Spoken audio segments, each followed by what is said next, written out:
Waalaikumsalam warahmatullahi wabarakatuh. Alhamdulillah. Alhamdulillah.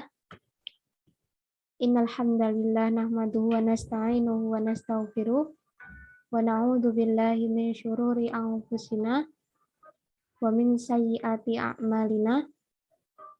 May yahdihillahu fala mudhillalah wa may yudlil fala hadiyalah.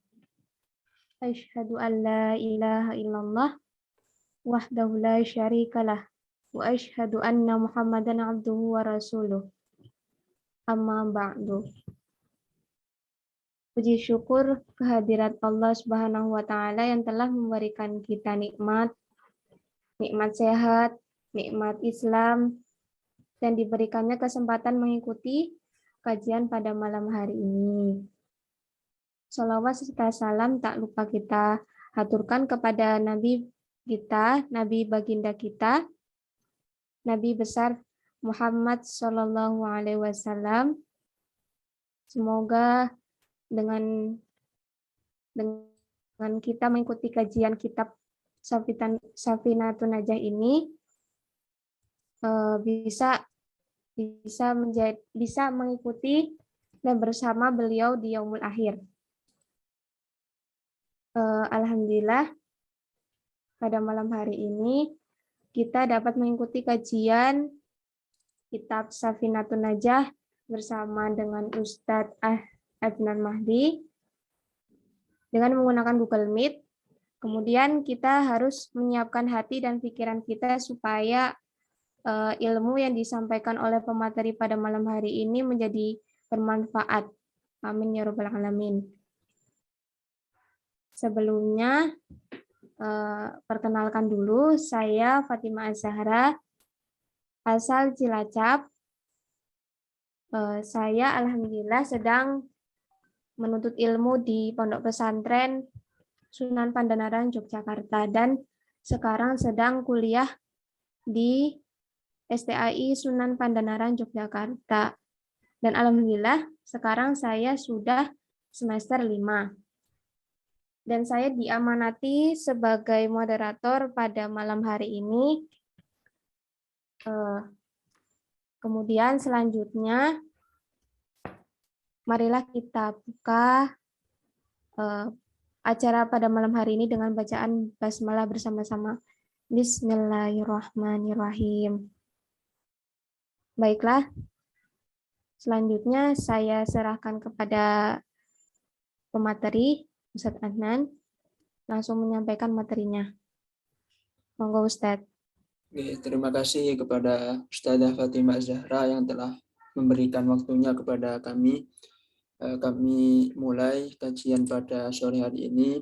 Bismillahirrahmanirrahim. Assalamualaikum warahmatullahi wabarakatuh. Alhamdulillahi wassalatu wassalamu ala sayyidina Muhammad wa ala alihi wa sahbihi ajma'in. Alhamdulillah, teman-teman sekalian yang dirahmati Allah Subhanahu wa taala, kita dapat berkumpul kembali di majelis ilmu yang mana majelis ilmu itu selalu Allah berikan keberkahan, selalu Allah turunkan ketenangan bagi para penuntut ilmu. Salawat dan salam kita curahkan kepada baginda kita, bagi Nabi besar kita, Nabi Muhammad Sallallahu Alaihi Wasallam, yang telah membawa risalah Islam ini hingga sampai kepada kita. Alhamdulillah beberapa waktu yang lalu kita merayakan Maulid Nabi di berbagai tempat. Alhamdulillah itu Maulid Nabi adalah bukti kecintaan kita sebagai seorang Muslim, sebagai umatnya Nabi Muhammad SAW, bukti kecintaan kepada beliau. Karena beliau juga sangat cinta dengan umatnya. Pada suatu hari Nabi SAW pernah bersabda kepada para sahabatnya, "Wahai sahabatku, saya itu rindu kepada kekasihku, Siapakah? Bukankah kami itu kekasihmu, wahai Rasulullah? Bukan, kalian itu adalah sahabatku." Kemudian Rasulullah SAW bersabda, kekasihku adalah seseorang yang belum pernah melihat aku, tetapi dia beriman kepadaku. Maka kita semuanya ini adalah dirindukan oleh Rasulullah SAW selaku umatnya. Maka mari kita berbanyak sholawat kepadanya, karena Allah dan malaikatnya pun bersalawat kepada Nabi Muhammad SAW. Sebagaimana di dalam Al-Quran disebutkan, Innallaha wa malaikatahu yusalluna 'alan nabi. Sesungguhnya Allah Subhanahu wa taala dan para malaikat itu bersalawat kepada Nabi.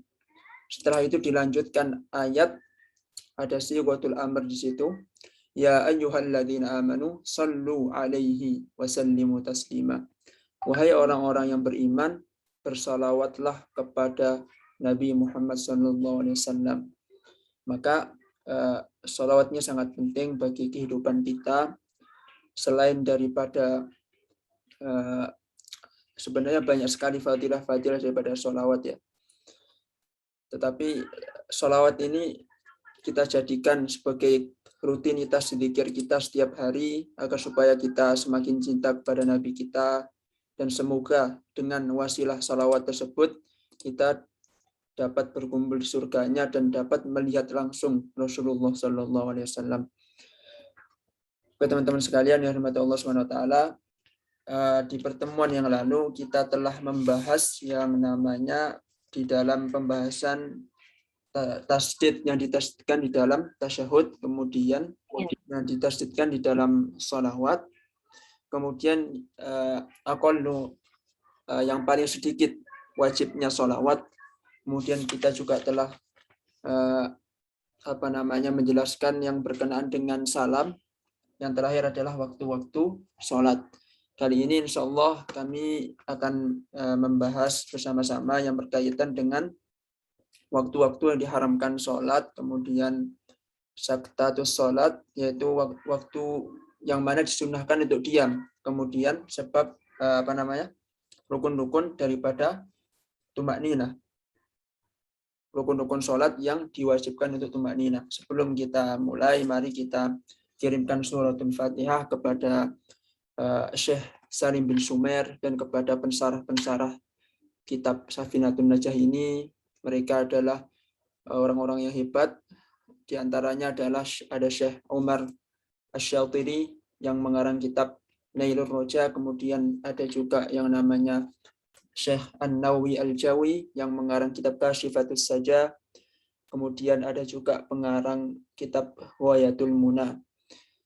Kita kirimkan suratul Fatihah wa ila hadratin nabiyyin Mustafa wa ila ruhi Syekh Salim bin Sumair wa ila arwahi muallif syuruh Safinatin Najah wa ila arwahi jami' muslimina wal muslimat bisirri asraril Fatihah.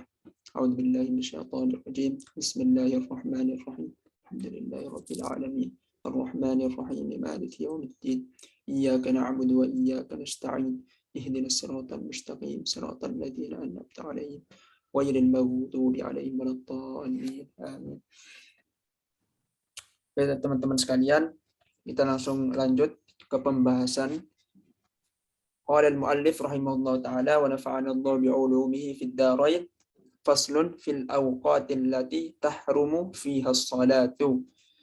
Faslun, di dalam waktu-waktu yang diharamkan di dalamnya untuk sholat. Jadi ada waktu-waktu yang mana diharamkan untuk sholat. Yang tahrumus sholatul lati laisa la sababun mutaqaddimun wala muqarinun fi khamsati awqatin.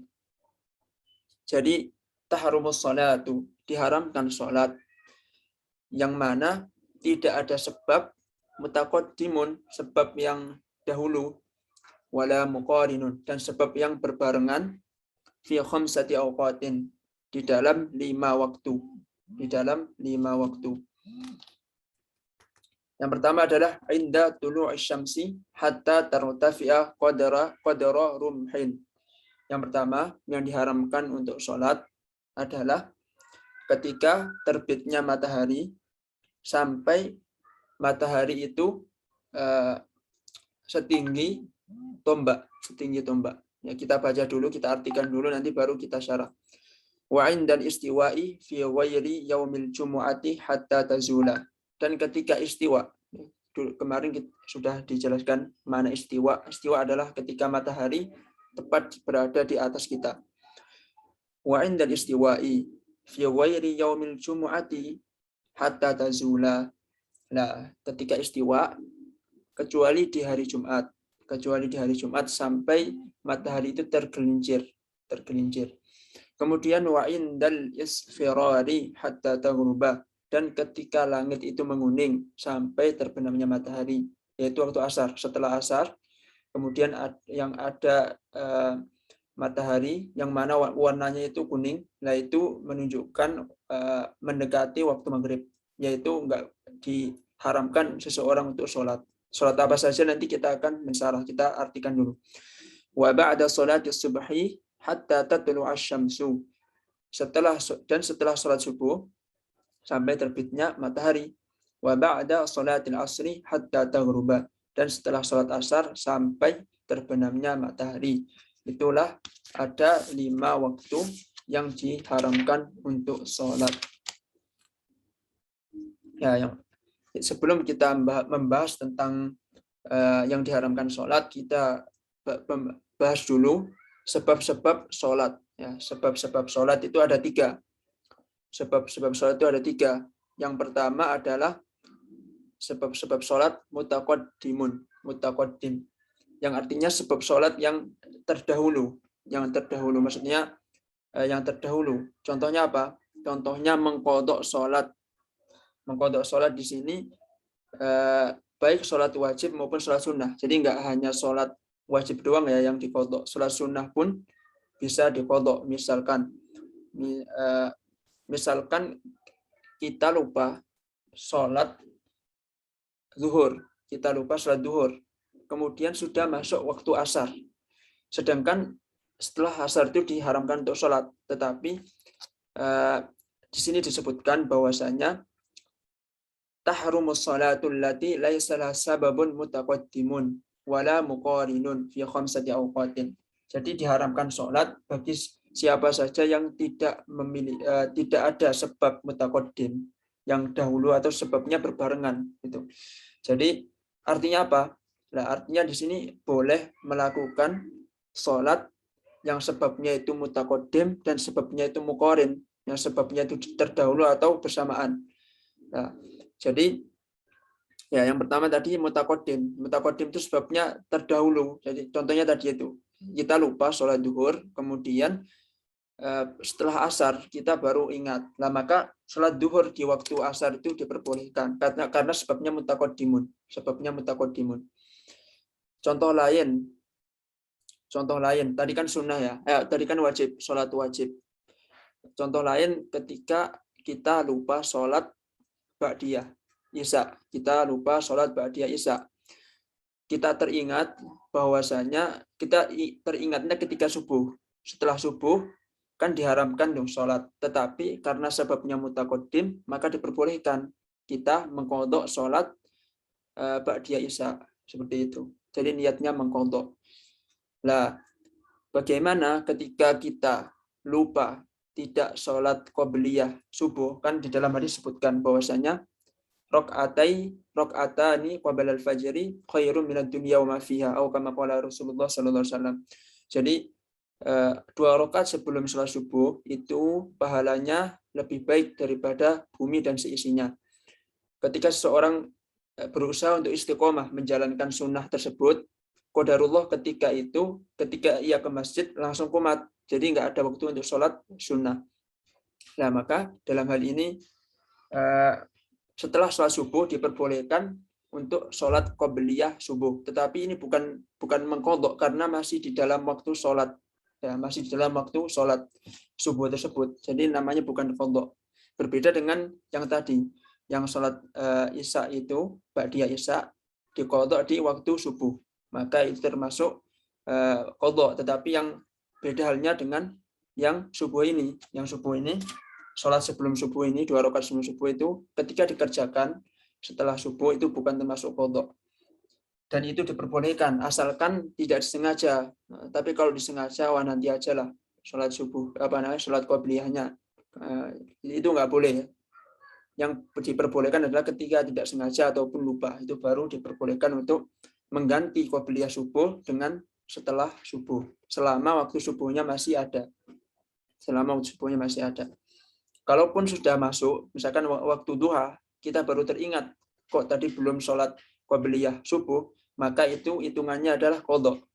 Mengqadha sholat qobliyah subuh di waktu duha diperbolehkan, asalkan niatnya qadha.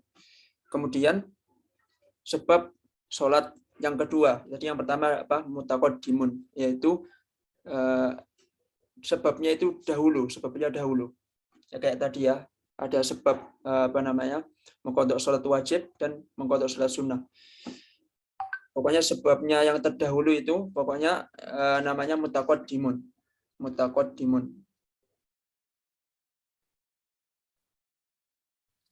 Di kitab Nailur Roja disebutkan bahwasanya sebab mutaqaddimun itu tahiyatul masjid. Jadi kalau kita misalkan sholat tahiyatul masjid di 5 waktu yang diharamkan ini diperbolehkan. Misalkan habis asar kita mau sholat tahiyatul masjid, kita ke masjid.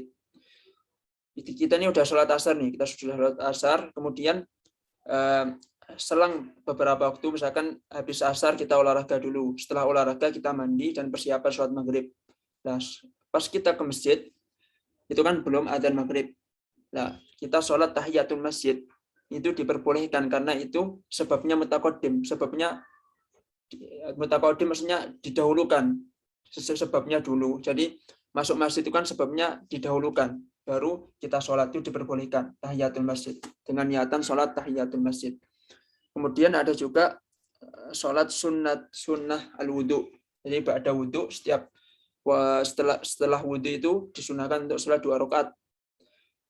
Itu asbabul wurudnya adalah ketika sahabat Bilal itu, Rasulullah SAW pernah bermimpi bahwasanya terompak sandalnya sahabat Bilal bin Rabah terdengar di surga.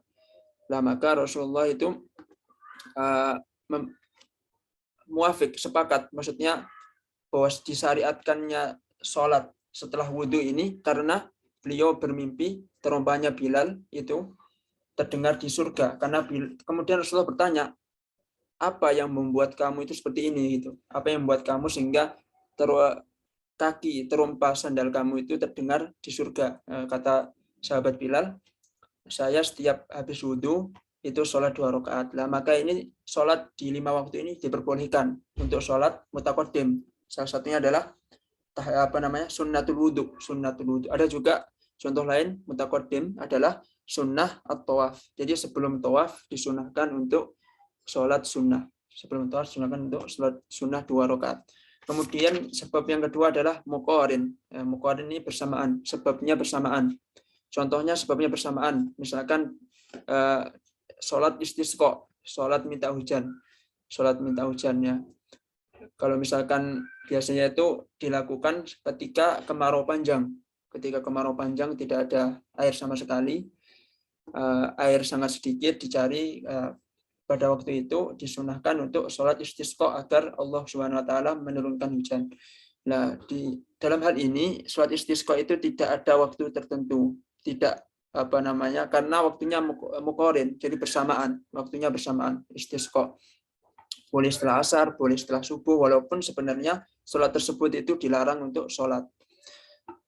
Kemudian sholat yang sebabnya muqarin adalah sholat gerhana, yaitu gerhana bulan dan gerhana matahari. Misalkan gerhana mataharinya pada asar, itu kan diharamkan untuk sholat itu.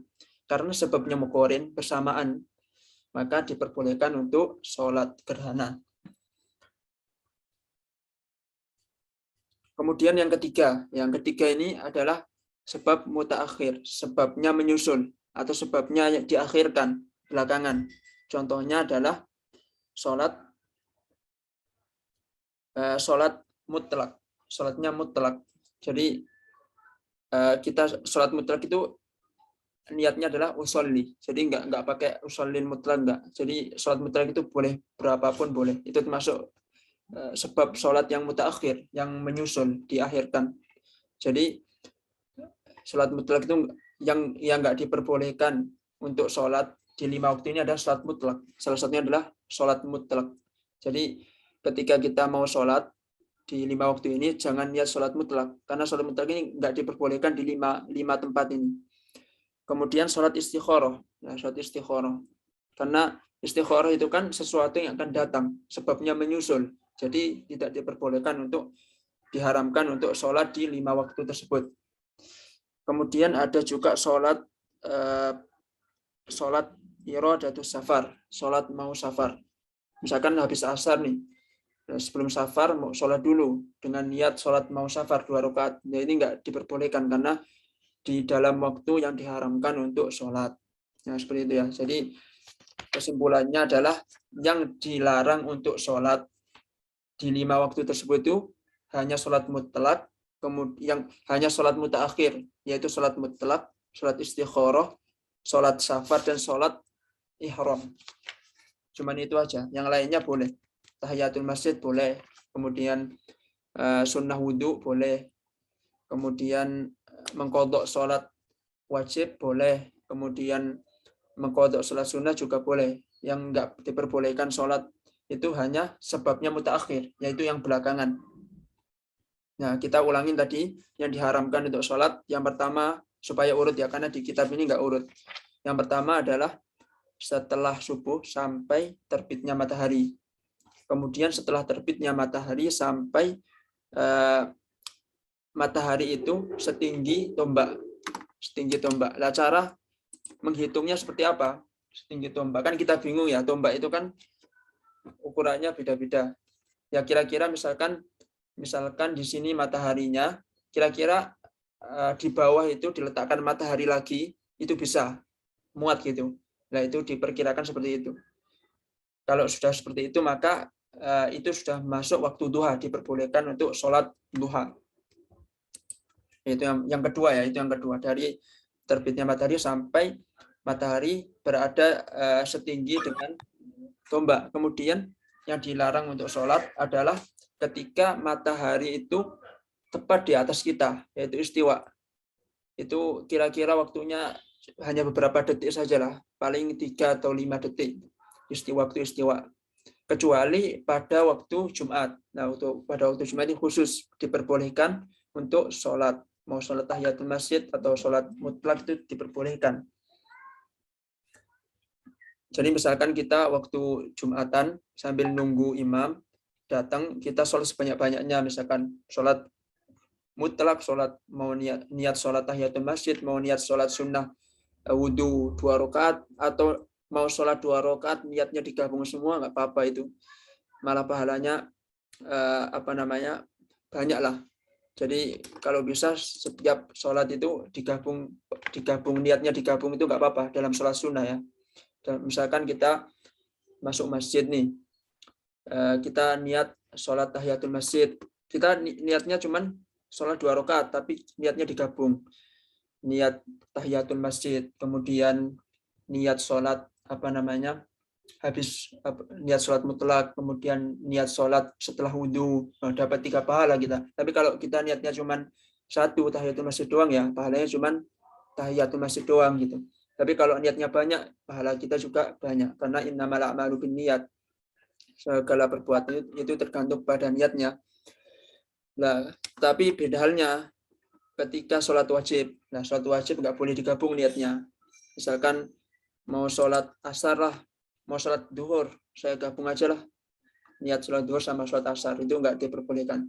Atau menggabungkan niat sholat wajib dan sholat sunnah juga tidak diperbolehkan. Misalkan sholat subuh, tadi kan saya belum sholat sunnah sebelum subuh kan, misalkan karena sebelum sholat subuh itu pahalanya dunia dan seisinya, maka iseng-iseng lah digabung niatnya sholat subuh dan sholat qobliyah subuh. Nah, nggak diperbolehkan seperti ini.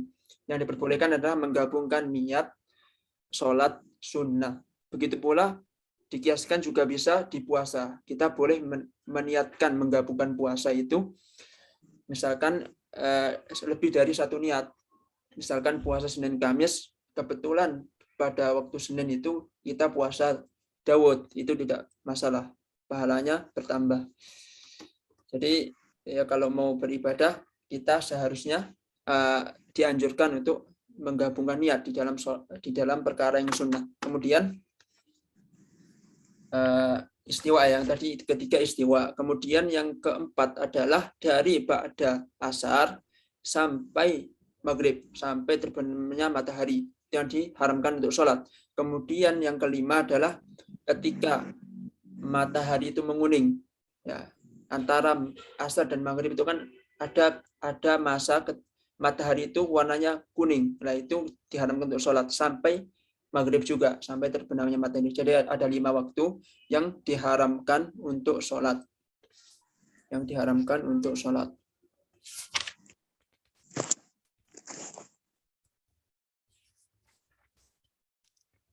Kita ganti bab selanjutnya. Qala al-muallif rahimahullahu taala faslun sakatatus sholati sittun, yaitu saktah itu artinya diam ya. Jadi diamnya sholat itu ada 6 tempat, maksudnya disunahkan, bukan wajib ya, disunahkan untuk diam dalam sholat itu ada 6 tempat. Baina takbiratul ihrami wa du'ail iftitahi, antara takbiratul ihram dan dengan doa iftitah. Kita baca dulu dan kita artikan dulu. Wa baina du'ail iftitahi wa ta'awudhi, dan antara doa iftitah dengan ta'awudz. Ta'awudz sebelum baca ini Fatihah. Kemudian wa bainal fatihati wa ta'awudhi, dan antara surat Fatihah dan ta'awudz. Maksudnya ta'awudz sini antara ta'awudz dan surat Fatihah, yaitu antara ta'awudz dan basmalah di dalam surat Fatihah. Kemudian wa baina akhiril fatihati wa amin, dan antara akhir al-Fatihah yaitu waladhdallin sama amin. Kemudian wa baina amin was surah, dan antara amin dan surat. Wa baina surati war ruku'i, dan antara surat dan ruku'.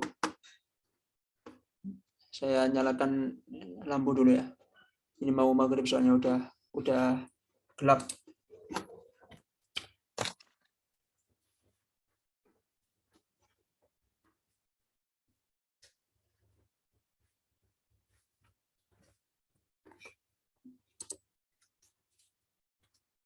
Nah, jadi seperti itu teman-teman. Jadi yang pertama adalah saktatus sholati sittun. Yang pertama adalah antara takbiratul ihram dan doa iftitah. Jadi ketika kita takbiratul ihram, tentunya takbiratul ihram itu berbarengan dengan niat ya. Misalkan mau niat sholat maghrib, usolli fardhu al-maghrib. Mau dilafatkan itu sunnah, tapi wajibnya adalah di dalam hati. Usolli fardhu al-maghrib. Allahu akbar.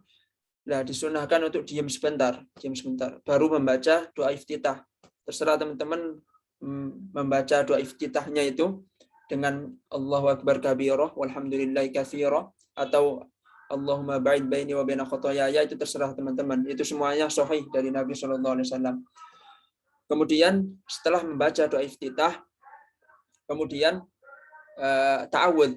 Yang kedua adalah antara doa iftitah dan ta'awudz. Misalkan Allahumma ba'id baini wa baina khotoyaya kama ba'id Allahumma silni min khotoyaya kama barakta Allahumma ba'id baini wa baina khotoyaya kama barakta Allahumma ba'id baini wa baina khotoyaya kama ba'adta bainal masyriq wal maghrib Allahumma naqqini min khotoyaya kama yunaqqa thawbul abyadu minad danas Allahumma silni min khotoyaya bil ma'i wa thalji wal barad. Nah, setelah itu disunahkan untuk berhenti sebentar.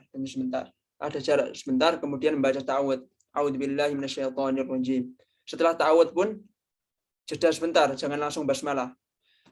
A'udzubillahi minasyaitonirrajim, baru membaca basmalah. Bismillahirrahmanirrahim. Nah, setelah waladhdallin disunahkan juga berhenti. Ghairil maghdubi 'alaihim waladhdallin. Berhenti sejenak baru amin. Nah, dari amin sampai membaca surat dari Al-Quran itu disunahkan untuk diam yang lama. Yang tadi kan diamnya sebentar, diam sejenak. Tapi yang khusus yang setelah amin ini disunahkan untuk diam dengan waktu yang agak lama. Kira-kira waktunya adalah membaca Al-Fatihah, supaya makmum bisa membaca Al-Fatihah, memberikan jeda. Jadi termasuk adab imam itu adalah memberikan jeda makmum untuk membaca suratul Fatihah setelah kalimat amin, setelah bacaan amin. Kalau misalkan kita baca Fatihahnya 15 detik atau 20 detik misalkan, maka 20 detik itulah imam disunahkan untuk berhenti, jangan langsung memulai membaca surat. Ya, jadi itu sakta.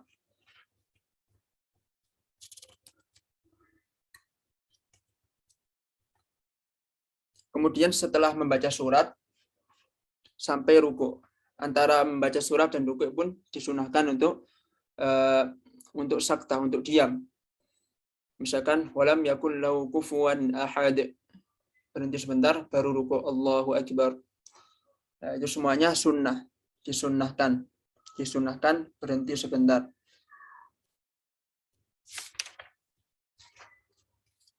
Kemudian selanjutnya adalah faslun al-arkanul lati talzamu fiha tuma'ninatu arba'atun. Yaitu rukun-rukun. Qala al-muallif rahimahullahu taala faslun al-arkanul lati talzamu fiha tuma'ninatu arba'atun. Jadi termasuk adab dalam membaca kitab adalah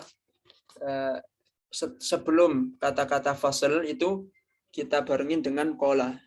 Qala al-muallif atau qala gitu. Jangan langsung membaca faslun. Jadi termasuk adab adalah qala faslu baru faslun atau qala al-muallif faslun. Qala al-muallif rahimahullah taala faslun al-arkanul lati talzamu fiha tuma'ninatu arba'atun. Jadi rukun-rukun yang mewajibkan di dalamnya tuma'ninah itu ada 4. Yang pertama ar-ruku'. Yang pertama adalah ruku'. Kemudian wal i'tidalu. Kemudian i'tidal, was sujudu. Kemudian sujud, wal julusu bainas sajdataini, dan duduk di antara dua sujud. At-tuma'ninatu hiya sukunun ba'da harokatin. Nah, tuma'ninah ini adalah pengertiannya adalah tenang. Tenang setelah melakukan gerakan. Jadi tenang setelah melakukan gerakan itu dinamakan tuma'ninah. Bihaitsu yastaqirru kullu 'adwin mahallahu biqadri subhanallah. Yang mana tuma'ninah tersebut itu bisa diartikan yastaqirru kullu 'adwin. Jadi anggotanya itu tenang semua. Misalkan ruku'. Jadi ketika ruku' itu semua anggota itu ruku', maksudnya tenang. Kullu 'adwin, setiap anggota daripada yang disebutkan tadi biqadri subhanallah. Minimal adalah bacaan subhanallah, bukan bacaannya yang subhanallah ya, bukan bacaan subhanallahnya ya yang dibaca, tetapi itu adalah masa, atau misalkan membaca subhanallah 3 detik, subhanallah 3 detik, berarti nggak boleh kurang dari 3 detik. Kalau kurang dari 3 detik itu sudah tidak termasuk tuma'ninah. Jadi seperti itu teman-teman. Ya mungkin itu yang dapat kami sampaikan ya. Kita pembahasannya sedikit-sedikit dulu. Insya Allah di lain waktu, di minggu depan kita membahas tentang sebab-sebab sujud sahwi. Kita cukupkan sekian. Mungkin nanti kalau ada yang perlu didiskusikan, kita diskusikan bareng-bareng. Wassallallahu ala sayyidina Muhammad wa ala alihi wa sahbihi ajma'in. Walhamdulillahi rabbil alamin. Kita serahkan kepada moderator. Baik, terima kasih Ustadz atas penyampaian materi kajian pada malam hari ini. Sekarang lanjut ke sesi pertanyaan. Apakah ada yang mau bertanya?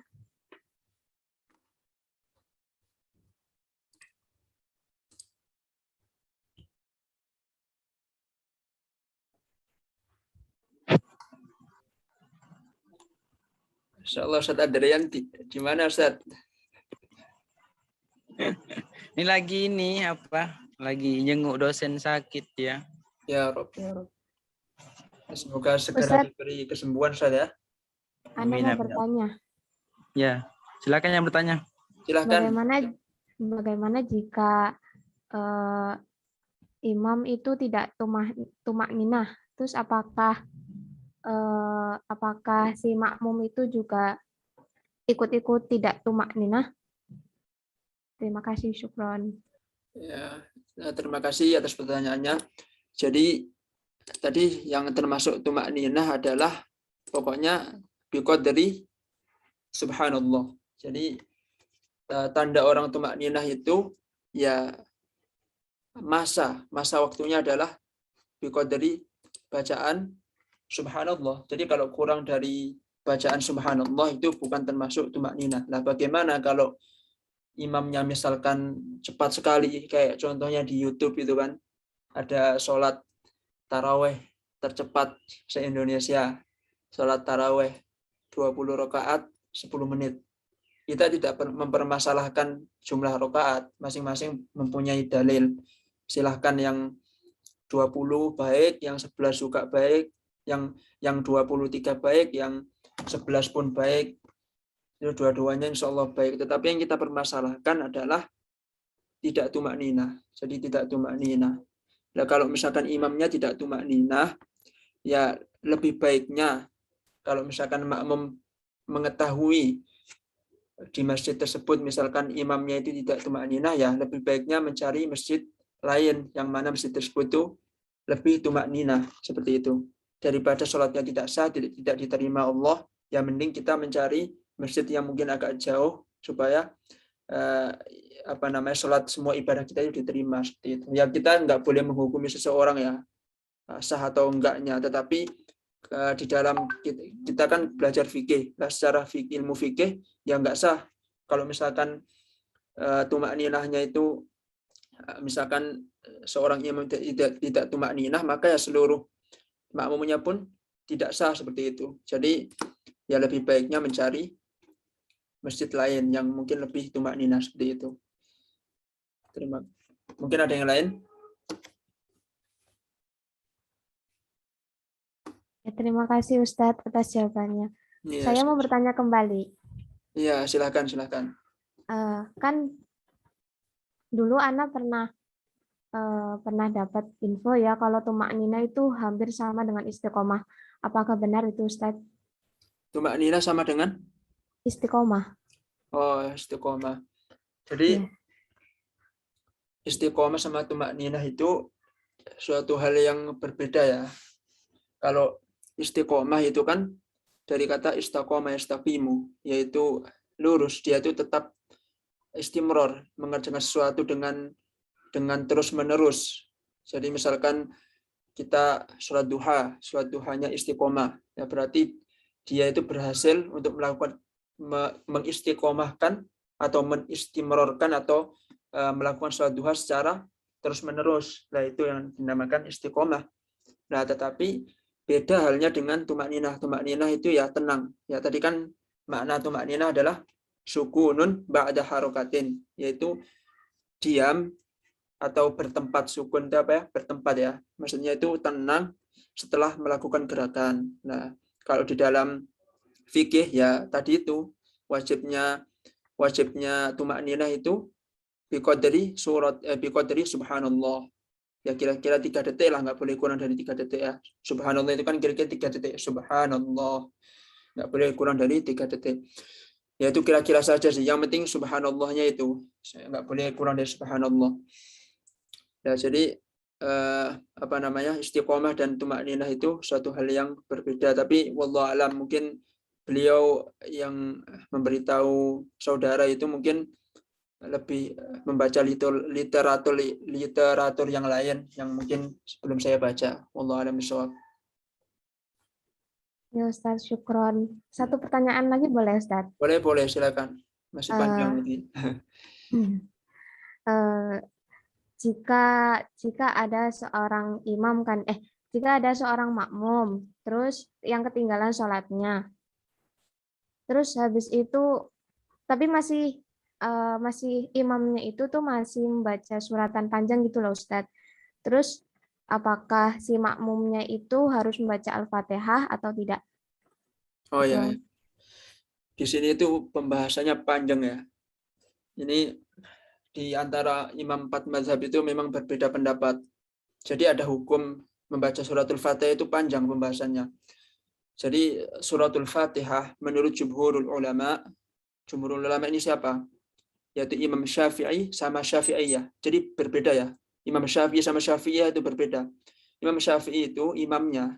Kalau Syafi'iyah itu pengikutnya. Sama kayak Muhammad. Muhammad itu nabi kita, Muhammad. Muhammadiyah, pengikut Nabi Muhammad. Seperti itu. Syafi'i imam. Kalau Syafi'iyah berarti pengikutnya Imam Syafi'i.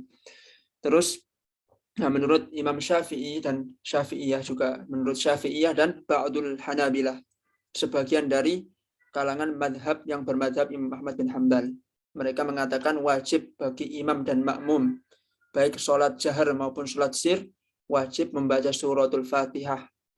Itu yang pertama. Ya, silakan dicatat, nggak apa-apa. Itu yang pertama. Jadi menurut Syafi'iyah dan sebagian Hanabilah berpendapat bahwasanya wajib bagi seorang imam maupun makmum, baik sholat jahar yang dikeraskan suaranya ataupun sir, disirkan bacaannya, itu wajib membaca surat Fatihah. Menurut pendapat jumhur, yaitu Syafi'iyah dan Hanabilah. Ba'dul Hanabilah, sebagian Hanabilah, berarti nggak semuanya.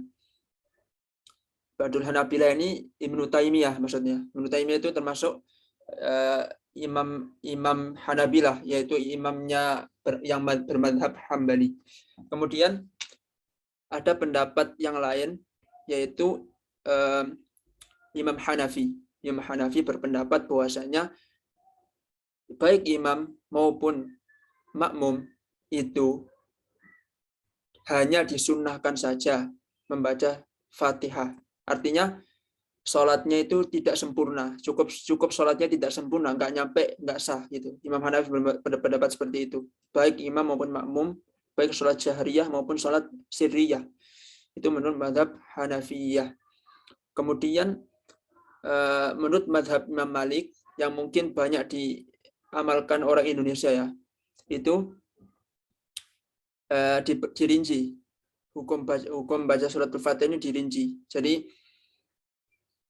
kalau misalkan sholat jahriyah, itu hanya imam saja yang wajib membaca suratul Fatihah, makmumnya nggak wajib, karena qiraatul imam, qiraatul makmum. Karena bacaan imam itu bacaannya makmum.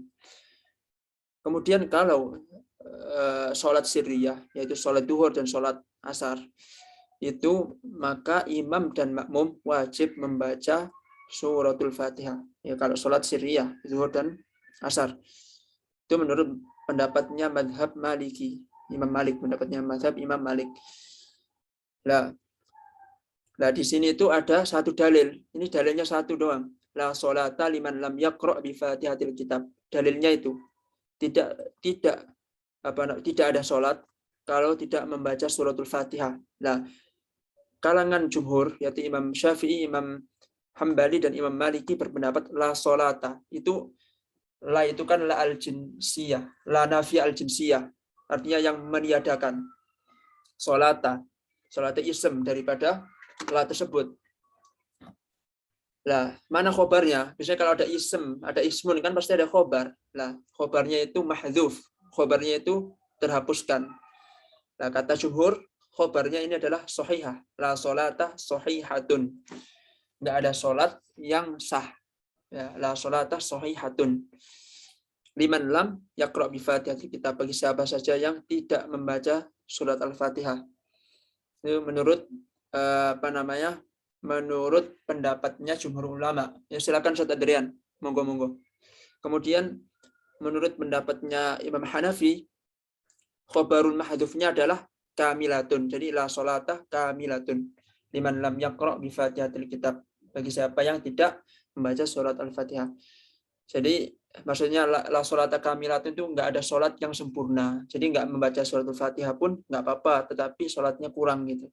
Sholatnya kurang. Jadi memang ada perbedaan pendapat. Kalau saya pribadi ikut pendapatnya Imam Syafi'i dan sebagian dari Imam Ahmad bin Hanbal, yang mewajibkan untuk membaca suratul Fatihah baik jadi makmum maupun menjadi imam, baik sholat jahriyah yaitu sholat subuh, maghrib dan isya, ataupun sholat sirriyah, sholat duhur dan sholat asar. Nah, itu memang pilihan, terserah saudari mau mengambil pendapat yang mana, itu silahkan kembali ke masing-masing. Ya, seperti itu. Ya, terima kasih Ustadz. Apakah Sama-sama. ada yang mau bertanya kembali? Silahkan yang mau bertanya.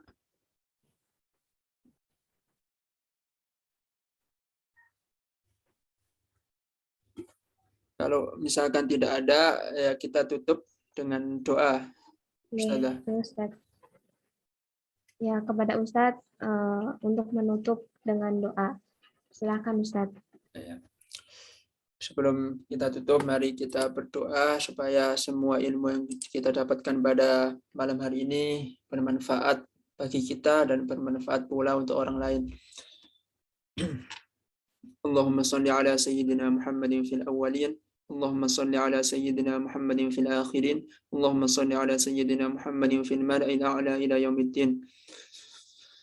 اللهم لا سهلة إلا ما جعلته سهلة وأنت تجعل الحزن إذا شئت سهلة سهل لنا أمورنا يا رب العالمين اللهم إنا نسألك علما نافعا ورزقا طيبا وعملا متقبلا اللهم إنا نسألك علما نافعا ورزقا واسعا وشفاء من كل داء رب اشرح لي صدري ويسر لي أمري واحلل عقدة من لساني يفقهوا قولي اللهم أصلح لنا ديننا الذي هو عصمة أمرنا وأصلح لنا دنيانا التي فيها معاشنا وأصلح لنا آخرتنا التي فيها معادنا واجعل الحياة زيادة لنا في كل خير واجعل الموت راحة لنا من كل شر اللهم لا تدع لنا ذنبا إلا غفرته ولا هما إلا فرجته ولا دينا إلا قضيته ولا حاجة من حوائج الدنيا والآخرة إلا قضيتها يا أرحم الراحمين ربنا آتنا في الدنيا حسنة وفي الآخرة حسنة وقنا عذاب النار وصلى الله على سيدنا محمد وعلى آله وصحبه أجمعين والحمد لله رب العالمين سبحانك اللهم وبحمدك أشهد أن لا إله إلا أنت أستغفرك وأتوب إليك. Terima kasih teman-teman sekalian. Mohon maaf apabila ada kata-kata yang kurang berkenan. Kami mohon maaf sebesar-besarnya. Apabila ada kata-kata kebenaran, maka itu datangnya dari Allah. Dan apabila ada kata-kata yang salah, maka datangnya dari saya pribadi. Kami pribadi mengundurkan diri. Dan jangan lupa teman-teman yang hadir pada majelis yang ke-11 ini, silakan diisi nomor absennya. Kami tutup. Wassalamualaikum warahmatullahi wabarakatuh. Waalaikumsalam. Ustadz. Ya, sama-sama. Saya pamit dulu ya. Insyaallah kita jumpa di lain waktu. Oke, amin. Amin. Assalamualaikum. Waalaikumsalam warahmatullahi wabarakatuh.